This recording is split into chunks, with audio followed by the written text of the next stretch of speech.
अस्सलाम वालेकुम। हमारी बॉडी में मौजूद ब्लड हमारे सर्वाइवल के लिए इंतहाई ज़रूरी है। नाक के ज़रिए हम जो एयर इनहेल करते हैं उस एयर में मौजूद ऑक्सीजन इस ब्लड में मिक्स होकर हमारी पूरी बॉडी में सप्लाई होती है, जिससे हमारी बॉडी को एनर्जी मिलती है। इसके अलावा हमारी बॉडी में मौजूद ग्लैंड्स मुख्तलिफ़ किस्म के हार्मोन्स रिलीज़ करते हैं। ये हार्मोन्स भी इसी ब्लड के साथ फ्लो करते हुए अपनी एक्शन साइट तक पहुंचते हैं। हार्मोन्स और ऑक्सीजन्स के अलावा न्यूट्रिएंट्स, एंजाइम्स वगैरह भी एक ऑर्गन से दूसरे ऑर्गन तक ब्लड के थ्रू ही ट्रैवल करते हैं। यही ब्लड हमारी बॉडी के वेस्ट मटेरियल्स के बॉडी से एक्सक्रीट होने में अहम रोल अदा करता है। ये ब्लड जिस सिस्टम के थ्रू हमारी बॉडी में फ़्लो करता है उस सिस्टम को सर्कुलेटरी सिस्टम कहा जाता है। इस वीडियो में हम ये देखेंगे कि ह्यूमन सर्कुलेटरी सिस्टम किन मुख्तलिफ ऑर्गन से मिल के बना है और किस तरह तमाम ऑर्गन्स मिलकर हमारी पूरी बॉडी में ब्लड की सर्कुलेशन में अपना रोल अदा करते हैं। सर्कुलेटरी सिस्टम को कार्डियोवैस्कुलर सिस्टम भी कहा जाता है। कार्डियोवैस्कुलर दो लफ्ज़ों से मिलकर बना है, जिसमें कार्डियो का मतलब है हार्ट, जबकि वैस्कुलर का मतलब है ब्लड वेसल्स। सर्कुलेटरी सिस्टम का मेन ऑर्गन हार्ट है, जो एक पंप के तौर पर काम करता है। हार्ट से पंप होने वाला ब्लड वेसल्स के थ्रू हमारी बॉडी में सर्कुलेट करता है और वापस हार्ट में इंटर हो जाता है। हार्ट हमारी चेस्ट में लंग्स के दरमियान स्लाइटली लेफ्ट साइड पे प्रेजेंट होता है। अगर हार्ट के स्ट्रक्चर को देखा जाए तो हार्ट एक मस्कुलर ऑर्गन है जो 4 हिस्सों में डिवाइड हुआ होता है, जिन्हें चैम्बर्स कहा जाता है। 2 चैम्बर्स हार्ट के अपर पोर्शन में जबकि 2 लोअर पोर्शन में मौजूद होते हैं। अपर 2 चैम्बर्स को एट्रियम और लोअर 2 चैम्बर्स को वेंट्रिकल्स कहा जाता है।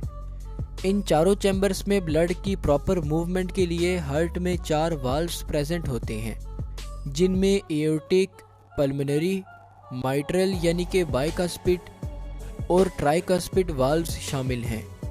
हमारे बॉडी पार्ट से आने वाला ब्लड हमारे हार्ट के चैम्बर राइट एट्रियम में इंटर होता है।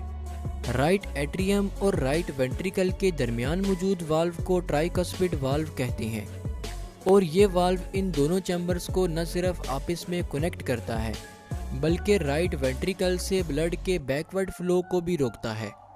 राइट वेंट्रिकल से ब्लड पल्मोनरी वाल्व के थ्रू पल्मोनरी आर्टरी से गुजरकर हमारे लंग्स में चला जाता है। लंग्स से ब्लड ऑक्सीजन कैरी करता है और पल्मोनरी वेन के थ्रू वापस हमारे हार्ट के लेफ्ट एट्रियम में इंटर हो जाता है। लेफ्ट एट्रियम और लेफ्ट वेंट्रिकल के दरमियान मौजूद वाल्व को माइट्रल या बाइकास्पिड वाल्व कहा जाता है, और ये वाल्व इन दोनों चैम्बर्स को आपस में कनेक्ट करता है और लेफ्ट वेंट्रिकल से ब्लड के बैकवर्ड फ्लो को इनहिबिट करता है। इस तरह लंग्स से आने वाला ब्लड लेफ्ट एट्रियम से लेफ्ट वेंट्रिकल में इंटर हो जाता है, जहां से ये ब्लड पंप होकर एओर्टिक वाल्व के थ्रू एओर्टा में इंटर हो जाता है। एक हेल्दी पर्सन का हार्ट 1 मिनट में तकरीबन 72 टाइम्स बीट यानी कि धड़कता है, और एक हार्ट बीट एक कार्डियक साइकिल कहलाती है, जिसमें हमारा हार्ट एक दफ़ा रिलैक्स और एक दफ़ा कॉन्ट्रैक्ट होता है। कॉन्ट्रैक्शन के दौरान ब्लड वेंट्रिकल से पंप होकर बॉडी सेल्स तक डिलीवर होता है, जबकि रिलैक्सेशन के दौरान बॉडी पार्ट्स से ब्लड वापस हार्ट में फ्लो कर जाता है। इस कंप्लीट कॉन्ट्रैक्शन और रिलैक्सेशन के प्रोसेस को एक कार्डियक साइकिल कहा जाता है, यानी कि एक हार्ट बीट। अब हार्ट से बॉडी पार्ट्स की तरफ ब्लड फ्लो को समझने से पहले सर्कुलेटरी सिस्टम के सेकंड पार्ट यानी कि वैस्कुलर सिस्टम के बारे में डिस्कस कर लेते हैं। वैस्कुलर सिस्टम हमारी पूरी बॉडी में ब्लड को ट्रांसपोर्ट करने वाले ट्यूबुलर नेटवर्क यानी कि वेसल्स को कहा जाता है, जिनमें आर्टरीज, वेन्स और कैपिलरीज शामिल हैं। इन ब्लड वेसल्स में आर्टरीज हमारे हार्ट से बॉडी पार्ट्स की तरफ ब्लड को ट्रांसपोर्ट करती हैं, जबकि बॉडी पार्ट्स से हार्ट की तरफ फ्लो होने वाला ब्लड वेन्स के थ्रू हार्ट में इंटर होता है। इसी तरह हमारे बॉडी ऑर्गन्स और सेल्स तक ब्लड फ्लो को यकीनी बनाने के लिए हमारे बॉडी ऑर्गन्स में छोटी छोटी वेसल्स यानी कि कैपिलरीज मौजूद होती हैं, क्योंकि हमारे ब्लड में मौजूद एक ख़ास प्रोटीन हीमोग्लोबिन लंग्स में से ब्लड फ्लो के दौरान ऑक्सीजन को कैरी कर लेता है। लिहाजा लंग्स से हार्ट और हार्ट से बॉडी पार्ट्स की तरफ फ्लो करने वाले ब्लड को ऑक्सीजनेटेड ब्लड कहा जाता है। जैसे ही ब्लड हार्ट से पंप होता है तो ये हार्ट के लेफ्ट वेंट्रिकल से निकलकर एक बड़ी आर्टरी में इंटर हो जाता है। इस आर्टरी को एओर्टा कहा जाता है। इस तरह अगर देखा जाए तो हमारी बॉडी में मौजूद आर्टरीज ऑक्सीजनेटेड ब्लड को कैरी करती हैं। इसके बरक्स आर्टरीज से ब्लड फ्लो होकर ब्लड कैपिलरीज में इंटर हो जाता है, जो ब्लड को बॉडी ऑर्गन्स और टिश्यूज तक ट्रांसपोर्ट करती हैं। टिश्यूज में पहुंचकर ब्लड में मौजूद हीमोग्लोबिन ऑक्सीजन रिलीज कर देता है और वापस कैपिलरीज के थ्रू फ्लो होकर वेन्स में इंटर हो जाता है। क्योंकि बॉडी पार्ट्स से वापस आने वाले ब्लड में ऑक्सीजन मौजूद नहीं होती, इसलिए इस ब्लड को डीऑक्सीजनेटेड ब्लड कहा जाता है।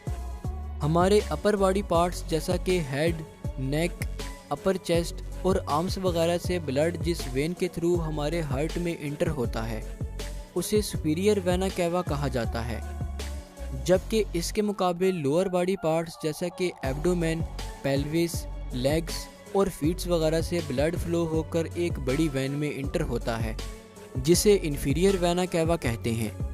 इन्फीरियर वेना कैवा डायरेक्टली हमारे हार्ट के साथ अटैच होती है और इससे ब्लड हार्ट के राइट एट्रियम में इंटर हो जाता है। इस तरह अगर देखा जाए तो हार्ट से पंप होने वाला ब्लड एक ही सिंगल आर्टरी यानी कि एओर्टा के थ्रू बॉडी पार्ट्स की तरफ फ्लो करता है, जबकि हार्ट में इंटर होने वाला ब्लड दो बड़ी वेन्स यानी कि इन्फीरियर वेना कैवा और सुपीरियर वेना कैवा के थ्रू हार्ट में इंटर होता है। इसके अलावा क्योंकि हार्ट में एक तरफ से डीऑक्सीजनेटेड ब्लड इंटर होता है और फिर वो डीऑक्सीजनेटेड ब्लड लंग्स से ऑक्सीजन कैरी करके दोबारा हार्ट में इंटर होता है, लिहाजा गौर किया जाए तो हमारे हार्ट में डबल सर्कुलेशन होती है, मीन्स के 2 दफ़ा ब्लड हार्ट में इंटर होता है। एट द एंड अगर हम ब्लड की कंपोजिशन पर बात करें तो ब्लड में 4 अहम कंपोनेंट्स होते हैं, जिनमें plasma, white blood cells, red blood cells और प्लेटलेट्स शामिल हैं। इसके अलावा ब्लड ऑक्सीजन और बहुत से chemicals, hormones, nutrients, vitamins, antibodies और इलेक्ट्रोलाइट्स वगैरह की ट्रांसपोर्टेशन का काम भी करता है। ब्लड कंपोनेंट्स और ब्लड के फंक्शन पर हम अपने आने वाली वीडियोस में डिटेल से डिस्कस करेंगे। तो होप सो आज की इस वीडियो से आपको कुछ ना कुछ ज़रूर नया जानने को मिला होगा। मैं आपसे मिलूँगा अपनी नेक्स्ट वीडियो में किसी नए टॉपिक के साथ। तब तक के लिए अल्लाह हाफिज़।